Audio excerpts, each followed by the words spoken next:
Welcome to the Ancient Way. I'm James. I'm Marlia. We just sat down and hit record. So good luck. Here we go.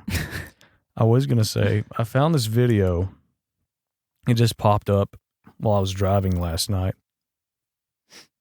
And it talked about, it was just some like, what do the colors of angels mean? That kind of thing. And I was like, oh, this looks like one of those weird, just like cheap things. Anyways, it was, but it also had some really cool stuff in it.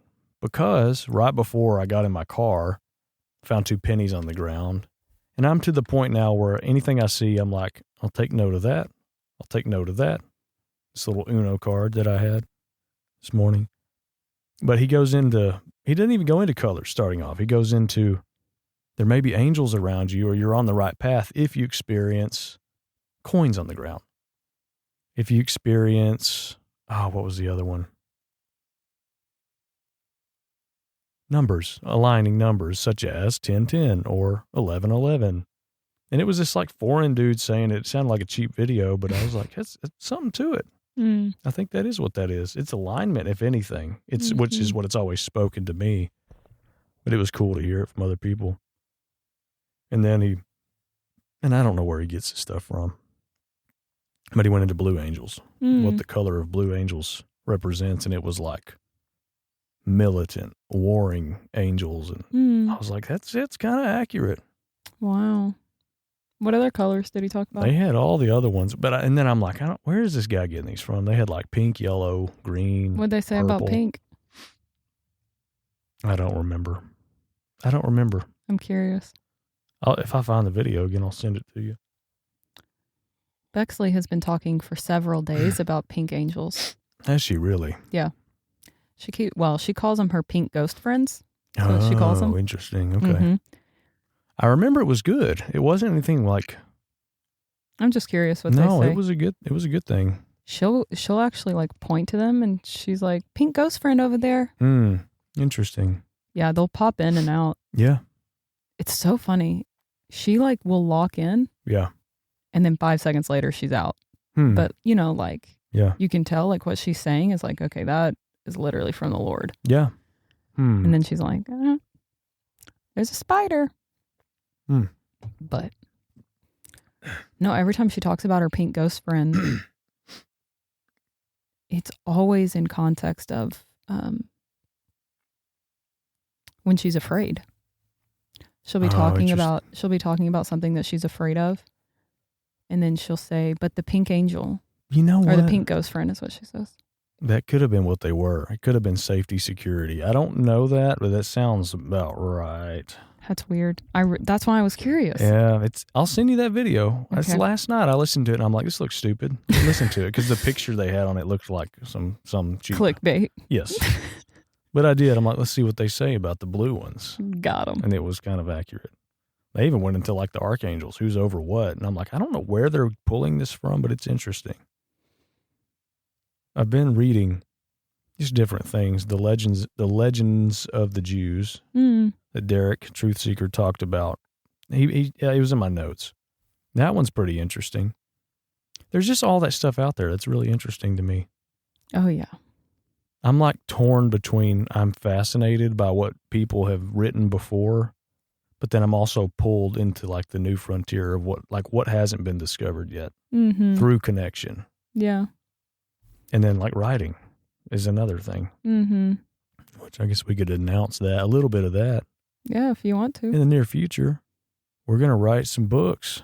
Well, they're in process. They're in process, but it's a plan. We're beginning it. The Ancient Way Survival Guide. Survival Guides.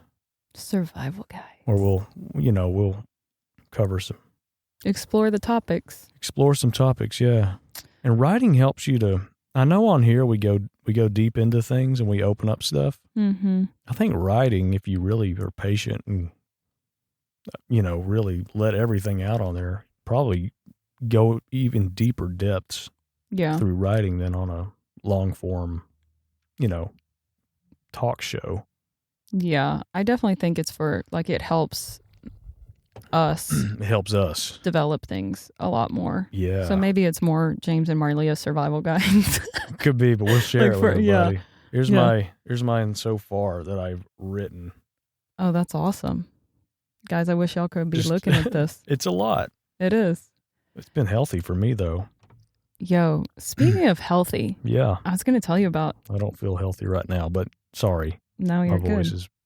Well, you're fighting off the health demon. Yeah. I'm just kidding. Yeah. Where's that purple health angel? For real. No.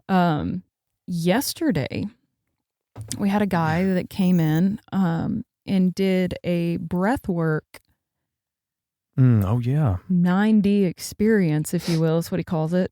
But it was 90 minutes. 90 minutes of real breath work. Holy crap. It's somatic breathing. Yeah. And so it actually helps release the traumas in your body. Huh. I was on the verge of tears. We had staff that joined in on it. Yeah. They were all like, I'm in tears. Wow. One person, their body started sweating so bad just by breathing alone. Oh, yeah. But it's this weird, the way that they do it, it was like the music you put on headphones and the music builds as the energy within your body is building. Mm-hmm. And you can feel things start to come out. I had emotions coming out of my rib cage. Wow. That sounds so weird, but I could literally but they were like words that would come out and they would move up out of my rib cage and in my throat and then out. There's these, they're called somatic scream releases. So everybody actually has to scream out loud. Oh, really? Oh, yeah. But you have headphones and blindfolds on, so you actually have no idea. I could not stop screaming at one point. Oh, wow. Like like I had no control over my body. Everybody probably needs to scream anyways. Yes. Dude, but the breathing, my hands contracted. I had no control over them. Mm-hmm.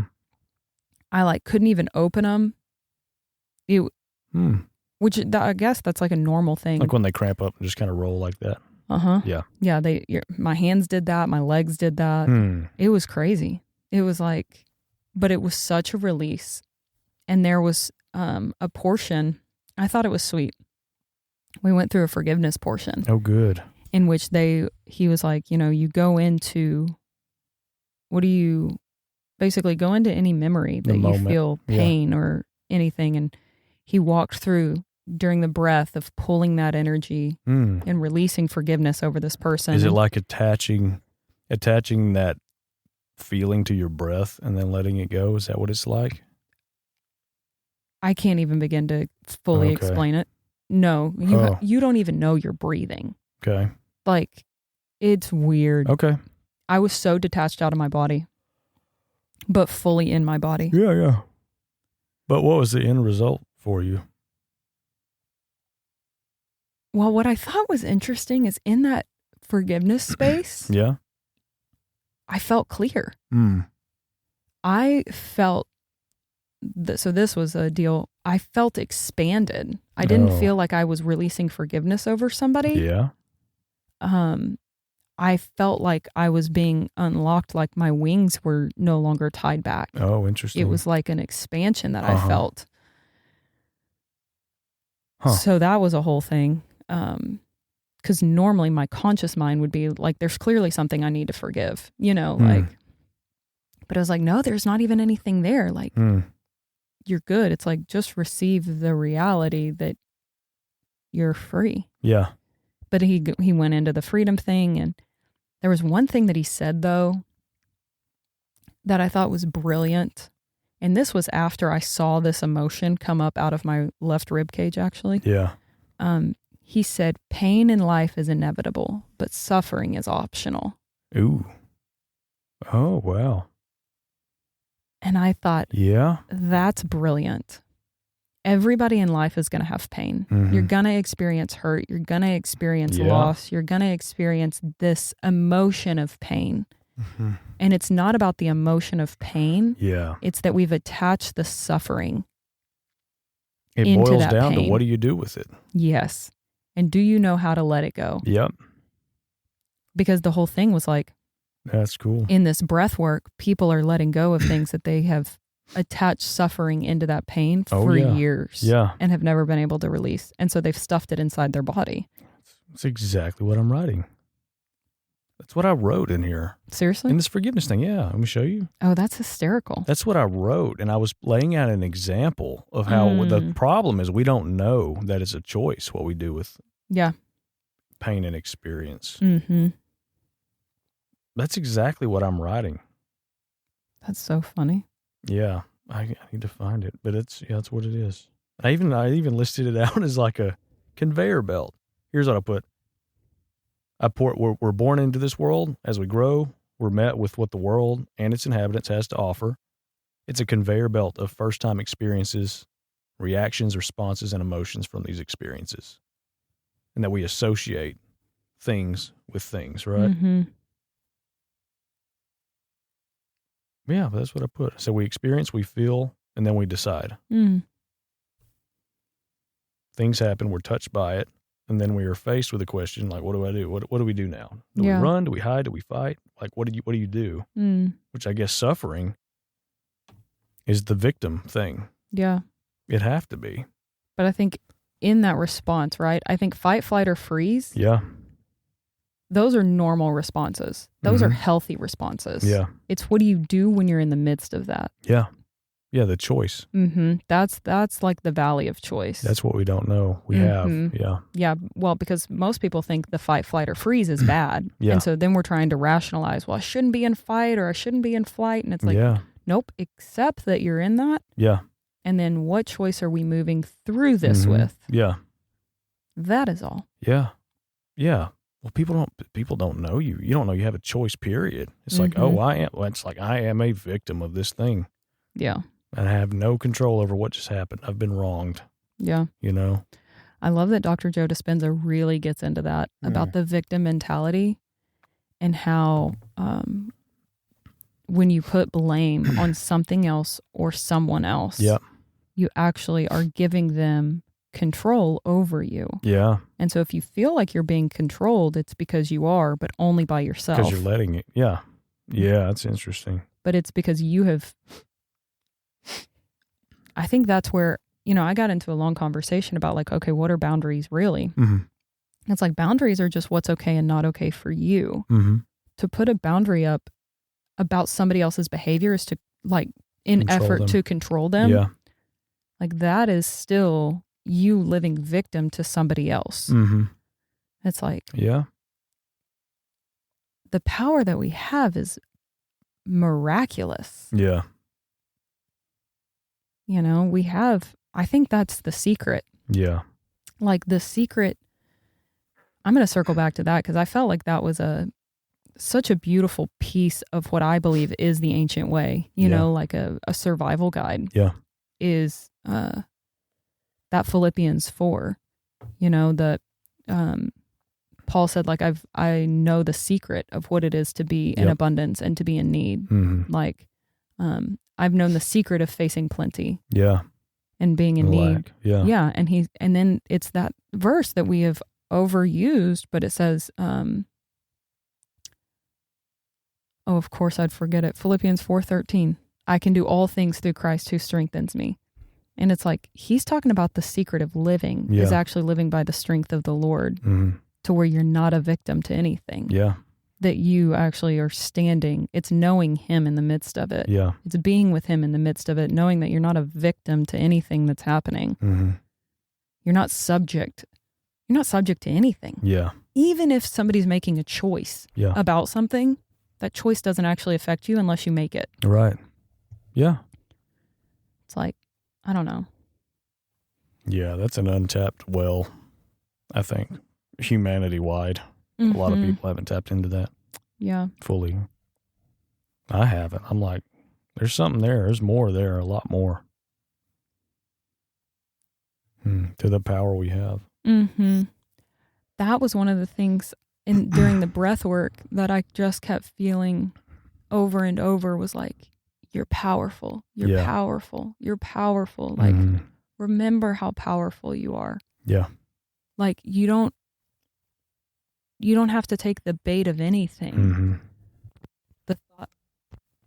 The lies and the thoughts of like playing small, or that you have to like hustle and grind or push, and because all of that is like grasping for straws, if you're coming out of that place. And I was talking to Chelsea on the phone today, just about some random stuff. Yeah. And she was like, yeah, I was praying the other day and I got 2 Kings 3:17. And she was just talking about it. And when she was talking about it, I literally stepped into it. It's a thing for me that I can always tell, like, if that's a tangible thing that the Lord really has given somebody or something, I get sucked into it. Oh, cool. It's like I become a part of that. Yep. And when she was describing it, it was like I stepped into it. Yeah. And there was something, I knew it was like for me, like I'm not saying that that's other people's stuff. I'm just saying if it's for me and there's a reality, I'm drawn into it. Yeah. But it was 2 Kings 3:16, 17, and 18. And it says, and he said, did I say 2 Kings? Yeah. 2 Kings 3:16, 17, and 18. He said, thus says the Lord, I will make this dry stream bed full of pools. For thus says the Lord, you shall not see wind or rain, but that stream bed shall be filled with water, so that you shall drink, you, your livestock, and your animals. This is a light thing in the sight of the Lord. And it struck me so hard because I was like, that's it, dude. It is not by our own striving of even natural order things. Like, well, we're seeing the wind or we're seeing the rain, like clearly it's coming. It's like the Lord lives by unnatural It ain't the same way. Yeah. Yeah. And that's a light thing for the Lord. Yeah. For something to just, the stream bed to be filled. Yeah. Without the natural order of things. Like, I love that. He's like, oh, you think this is like substantial? Yeah. It's not, this is nothing. Yeah. Yeah. Like this is not even a thing, man. Yeah. But I think it's beautiful because that's where you can see where your limiting beliefs are. Yeah. Where are you thinking about that it has to be in this manner? Yeah, right. And I was even doing that. It's just like be open to the goodness. Like cut the pathway out that goes to it, and just be open to anything. Like don't even like entertain how. I don't even think we should entertain how. I mean, unless he tells you to, or it's like, okay, all right. You say water is going to fill up. Like this is a light thing for you. I just trust you. Let me bring my cattle over here and prepare for it. Peeing in the pool. But peeing in the pool. That's what he says, though. We can take those things that he says. Yeah. We don't have to, but God, I think it means everything. Yeah. Suspend the logistics of the things that are on his plate, of his grace. Like, don't worry about how. That's part of what it's like. My burden is easy and light, is because if you're yoked up with him, like he's carrying it too. It is that beautiful, like back and forth companionship. He's like, hey, throw me your faith. I'll throw you some water. And it's just like that prayer, communication, connection. Yeah. It's cool. That was one thing when I was writing, just like, what is the ancient way? Yeah. What is this? One of the aspects that really stuck out to me is that it is a stable pathway. It is stable in all of its ways. Yeah. And if you don't feel like you have stability, you're probably off the path. Yeah. You've probably just stepped off. Right. And it's, all you got to do to get back on is change your mind. But that's it. It was so profound to me of like the path of the Lord, the ancient way, which really is him. Yeah. It is Jesus. He is the way.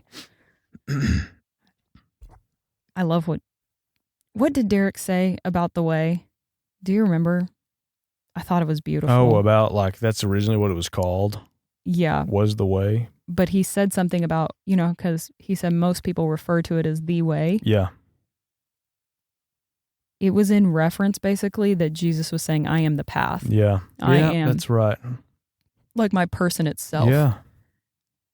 And to me, that's the most beautiful thing is like, he is the ancient way. Yeah, he is. It's him. He is stable.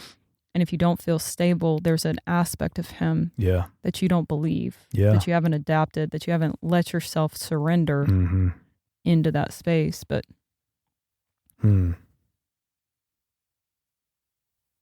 anyways, I just thought it was beautiful that like he is stable, he is secure, he is unwavering. The other thing I got thinking about, are you ready? This is weird. I'm ready.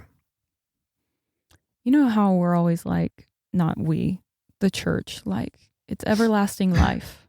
Yeah. How much that word has been thrown around. Get weird with me for a second, but everlasting. Everlasting life. That means it's always around. It means at all times. Forever. Yeah. Lasts forever. Yeah. But why, if we have gone into everlasting life, right? Yeah. We are baptized into everlasting life. Yeah. What if we brought everlasting life into our bodies? Yeah. I think we're supposed to. Into this physical domain to where we are everlasting. Like these bodies are everlasting. Yeah. Like it lasts forever. Doesn't perish, doesn't grow weary and old. Yeah. I got into that weird headspace where I was just like, I don't know if you ever do that. What if it grew healthier into what everlasting is supposed to look like? Yeah. Yeah. What does that look like? I think first you got to be open to it. You got to believe what he says. Like I started thinking like, if this was everlasting, right? Yeah. What if that's the celestial body that everybody was talking about? Yeah. Is we can step into that by accepting everlasting life. Yeah. I think by accepting that whole thing, the whole covenant, everything that he paid for, receiving it into this body, and it becomes the celestial body. Yeah. What does Paul say about that celestial body? It's 333. That means we're on the right path. That's funny. Because doesn't he say something about like in the next life? Yeah. What if that's a choice? It's like, yeah, I'm choosing to step into this everlasting life. Well, what if it's here available, like you're saying? What if that is the next life? I know, because even Jesus said, like, don't you die one death? And we've died. And we've with him. Yeah. Already. Past tense. He said there are heavenly bodies and earthly bodies, but the glory of the heavenly bodies is one of a kind. Yeah. What if it's the body that you live by in your fallen mind? Yeah, right. But you accept his reality. I'm just saying it doesn't say that. Well, yeah, Moses, his face glowed. I know. Jesus, the transfiguration, he did something up there. Yeah. It's just, yeah. Well, and I don't know where death, crept in and became such a staple of Christianity after it's been defeated. Yeah. Think about how weird that is. Does it just hammer that point home all the way through the Bible, like blah, blah, blah, death, you're going to die, death, death, death. You're going to, is that the theme or is it life? Yeah, dude. Particularly in the New Covenant, I mean, even this, like if you go read 1 Corinthians 15, I mean, he even says like, you foolish person, what you sow does not come to life unless it dies. Yeah. So does that mean that you will never come alive on this side?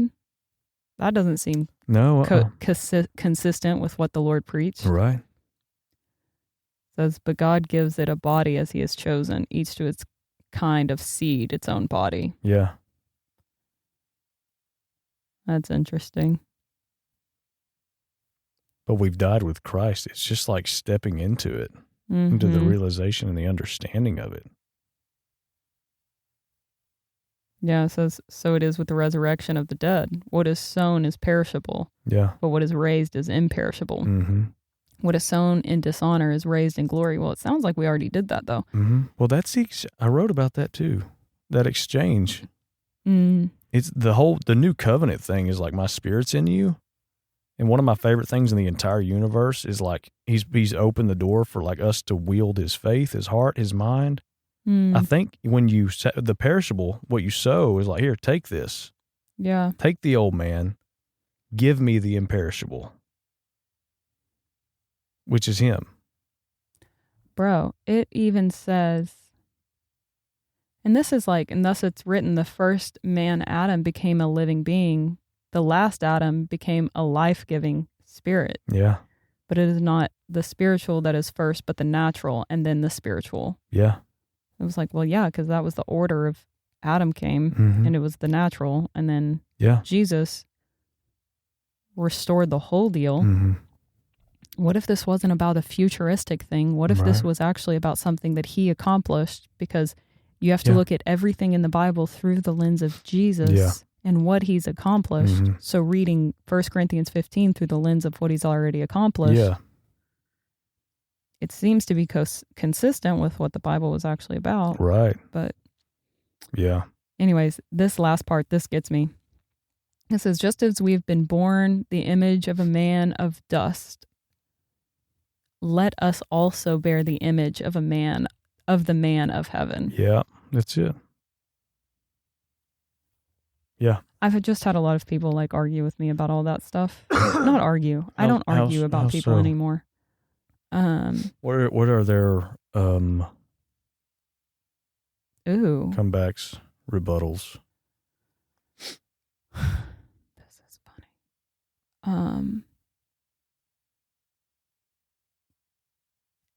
In 1551 it says, behold, I tell you a mystery. We shall not all sleep, but we shall all be changed. Yeah. Yeah, it's cool. He calls it a mystery. It's one of those hidden things. Yeah. This is an entire episode. We need to pull all this together and talk about it. Yeah, I really should. Yeah. I should pump the brakes on it. But I want to go into it too. No, there was just this portion real quick. People would argue with me or try and wrestle with this. What about this? Yeah. Yeah, but it was the whole idea that we all had to die. Like, otherwise Christ wasn't glorified if we didn't die a physical death. And we wouldn't ever be able to have the heavenly body. Okay. And I'm like, but what if he transcended that because he did die and he abolished death? And so the line of how you do things is no longer there. Sure. But, I mean, Elijah didn't die. Yeah. Enoch didn't die. That's the old thing, right? Yeah. John probably didn't die. He probably just left when he wanted to, or is still here somewhere. Yeah. I think there's something so profound about the fact that the temple completely was destroyed in 70 AD. I think that's a linchpin of Christianity that is not brought into thought often. Yeah. But I think that did away with everything. I think that was the completion of, I mean, I think it was when Jesus said it is finished, but I think it took 40 years from the time he died to 70 AD for it to be his accomplished. Prophecy to be fulfilled. Yes. Yeah. Not only is that not talked about enough, I think it's hidden. I think mankind has hidden that one. Yeah, I think so too. Demonically influenced, but that's been so hidden. Biggest atrocity ever in existence. I don't know if I said this. Worse than the Holocaust, by the way. Yeah. The stuff that happened back then. Yeah. Like historically worse. Yeah. Literally blood running through the streets. That whole time period. Anyways, the end of that age. The end of the age. Look at it. Yeah. Yeah. I encourage everyone to look at it. Go look at that. The destruction of Jerusalem. Yeah. There was one other thing that struck me the other day that I thought was interesting. You know how a lot of people will talk about like that I think it's in Ephesians where he talks about like it's built upon the apostles and the prophets. Yeah. For the longest time, I always thought that he was referring to people that were apostles and people that were prophets. Yeah. Because it was always taught to me like Past that. tense, the ones that are in the Bible, the ones that wrote it, the ones that... Yeah. It's like, no, I thought it was people who proclaimed to be. Oh, like nowadays too. Yeah. Only apostles and prophets. Yeah. Okay. Yeah, like it was founded upon what they were saying. Because I was taught that. Like, it's the present word of the Lord, the prophets, these prophets that are here, we build upon what they say. And anyways, but it was that revelation that it was like, actually, it was about Jesus being the cornerstone. Everything was built upon what happened, what the prophets said, and then what he sent out the apostles to do. Yeah. It's that translation of building up upon what God has told you and then following through with it. Yeah. Yeah. That's how things are built. It's literally by his word and then us moving in our power. Yeah. As sent ones. Yeah. But anyways. Well, prophecy and what is it? Apostolism, being an apostle, being apostolic. It's a sent one, right? Yeah, it just means the sent ones. It's a sent one. It's like you have this mission, like go out and spread the gospel, that kind of thing. Yeah. Prophecy is literally to like hear and translate God's intent. Yeah. Literally. Are we not all that if we choose to be? Like if we choose to follow him, follow his voice? Yeah. Are we not both of them without having to call ourselves that? Yeah, but I think that's where, we're being built together. Yeah. It's by this manner. It's in this manner. Yeah. As being one who hears his voice and does what he says. The whole house is built together in this manner. Yeah. I'm sorry. This is kind of a rabbit trail. It ties in with the stuff though. Do you ever think about how words, my God, we associate so much weight and projections with words? Like Derek said once again about like when the word mystic is associated with witchcraft, darkness, magic, that kind of stuff. Why is apostle and prophet so high up on the pedestal of this, like a title, as like a title and just this thing instead of we're built like that. Yeah. That's comes with the territory. Because I even have that. I'm sitting here thinking about it now, like why? Because when I think prophet, I'm seeing through my brain, like I'm seeing hierarchy. I'm seeing someone up here telling everybody what God's saying. Yeah. Priest, prophet, apostle. It's like, oh, that's an apostle. Yo. I think and I don't even think the way that it was written wasn't in that frame. I don't think that was the intent of those words. Not Probably to that not. extent, you know? That doesn't smell like him. No. In the Old Testament, that's what that's what it seemed like and what they thought and stuff like that. Maybe what it was, but there's just words. That's something to be aware of. Is what is this word? How do I view this? These titles, these words.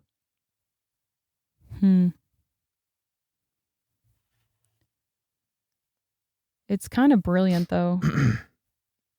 I think the thing that I like the most is that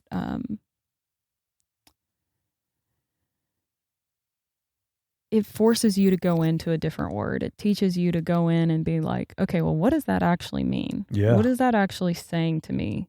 And how is that defining me? Oh, that's good. You know, like I love this Jeremiah 31:34, just talking about like words or whatever. Well, kind of, but it's a prophecy and it says, and no longer shall each one teach his neighbor and each his brother, saying, know the Lord, for they shall all know me. Yep. From the least of them to the greatest. Oh, yeah. For I will forgive their iniquity and I will remember their sin no more. That pulls the rug out from that whole pyramid of hierarchy right there. Why do we elevate? It's like, you don't need somebody to teach you. You don't need a teacher. You got one. Know the Lord. He is the teacher. He's it. Yeah. You know, I think you can encourage each other with songs and like, I think even what we do, this conversation is a encouraging conversation for people to listen to. And don't leash your faith to other people. Yeah. Give it to the Lord. It's his. Yeah, that's it. That just pulls the rug out from the whole thing. Yeah. It's like you got a pyramid of cans.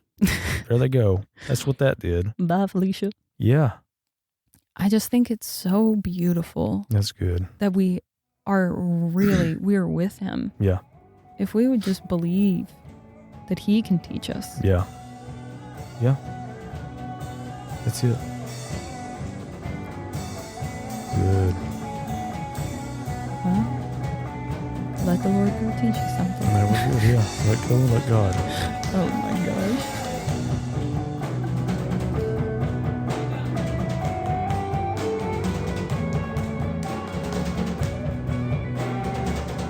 If you enjoyed this episode of the Ancient Way podcast, drop us a like, share with your friends, share with your family. And if you would like to support us and what we are doing, and you would like to play a direct role in our growth and things that we do in the future, we have a donation spot at the bottom of our show notes. So you can click on that, give however much you want. We appreciate absolutely everything. We appreciate our listeners. And everybody that's already come alongside and encouraged us, and even everybody that's been on our show. So thanks, guys.